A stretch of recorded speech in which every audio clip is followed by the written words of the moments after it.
how do trusts play into the whole 1031 exchange? Your heirs will have to pay tax on everything you own. I'm making about $500,000. Well, so the mantra is defer, defer, defer, and then die, because your heirs get your real estate as if they pay market value for it on the day you die. So all of that tax you deferred during your lifetime, your heirs don't have to pay. What a legacy gift to give to them. The elimination of the stepped-up basis means that your heirs will have to pay tax on everything you own, which is also the point of that unrealized capital gains tax, where you're going to have to pay tax on property, even though you don't sell it because you supposedly made money on it. I don't even get that, but okay. So the elimination of the stepped-up basis is going to hurt those of us that are trying to leave our next generational legacy to start with. And I think that's going to be a big problem. Now, one of the other proposals, and this kind of mixed bag, is the proposal from Vice President Harris is to increase capital gains tax to 45%, right? Yeah, which will make us one of the highest in the world. Now, impact on everything else aside, we could discuss that, but we just get high blood pressure. That would actually be, if the 1031 exchange stays in play and in place, that's just going to incentivize you even more, because your choices are almost 50% in capital gains tax or do a 1031 exchange. So I think that by itself for the real estate industry would be incredible. It would, but then we start to get into questions of, is it going to overheat the real estate industry? And you know, as well as I do, how hard it can be to find inventory these days. So you've got a lot more competition for people who are trying to avoid a massive capital gains hit. Think about what that's going to do to it. So I think there's some short-sighted things going on, but I'm not too worried about it yet, because again, what a candidate promises, they actually rarely get to deliver, because it's got to go through two houses of Congress as well as their own administration. So far, 1031's been safe for 100 years. I'd hate to lose my job right now, so hopefully it's around for a while longer. Yes, understandably. So a question off of that is, how do trusts play into the whole 1031 exchange? You have any insight on that? That's something that my husband and I are contemplating now, with setting up a trust for doing these 1039 exchanges in the next 12 to 24 months. I think it's really kind of two separate issues, because there's the estate planning issue and the avoiding of probate that goes with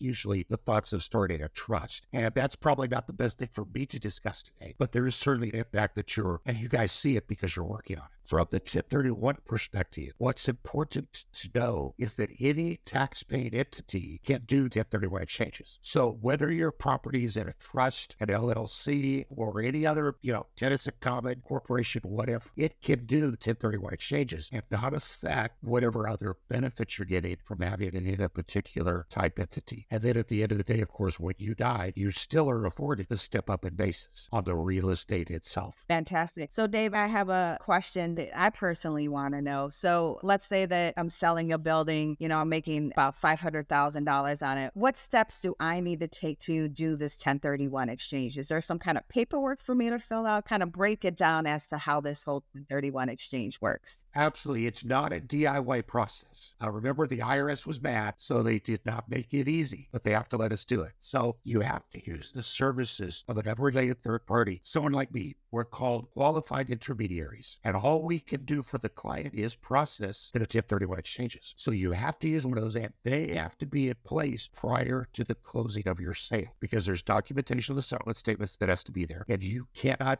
touch the proceeds. Education is key. You've got a total of 180 days to close. Know what markets you want to go into, know what types of real estate you want to go into. We want to be the QI that doesn't just fill out paper, but we actually educate and walk with you. Jacqueline and Melvin, thank you so much for taking time out of your busy day to listen to this episode of Get Diversified. Please make sure to subscribe to our podcast so you don't miss out on future episodes. Finally, stop by our website and follow us on social media.